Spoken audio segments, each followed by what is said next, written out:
Өнөөдөр яг энэ одонгоо авч байгаа энэ мөч хамгийн сайхан байлаа. Тэгээд бүх одоо авж байгаа ээлжүүдтэй аз жаргал сайн сайхан хүсье. Анх 2007 онд ээж болж байсан. Өнөөдөр 3 охин 1 бандтай. Тэгээд хамгийн бага хүүхдээ одоо 22 онд гарсан 13 жилийн дараа гаргасан. Тэгээд үнэхээр одоо үр хүүхдийг өсгөж хүмүүжүүлэхэд ээжтэй аавдаа одоо хамт олон найз нөхд гэр бүлийнхаа бүхэл хүмүүст талархаж явдаг. Тэгээ бүх сайхан ээжүүдтэй аз жаргал сайн сайхан бүхний хүсээ өрөөё.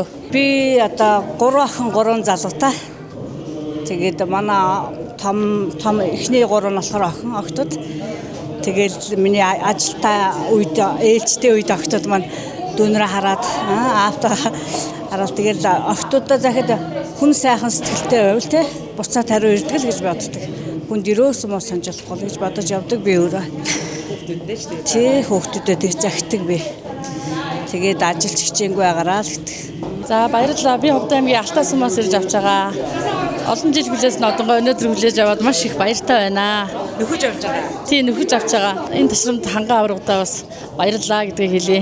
Ханган аврагын маань өргөсөн юунаас болж бид бүхэн ингээд олон ээжүүд одон авч өнөөдөр маш их баяртай байна.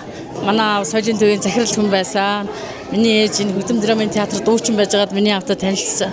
Алтаа суманд очиж хоёулаа амьдэрсэн тийм хүмүүсээ миний ээж аав хоёр намайг тэнгэрээс хараад баярлж байгаа.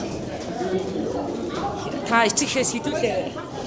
Эцгийг хүсээ эсвэл би 8 дахь охин, отгон охин байгаа. Шагналыг бол хань ижил өр хөөхтөд ирсэн ах дүүнэрс миний хадам аав ээж хоёр энэ Ховд аймагт амьдардаг эрг бараг шахаж байгаа хоёр буурай байгаа.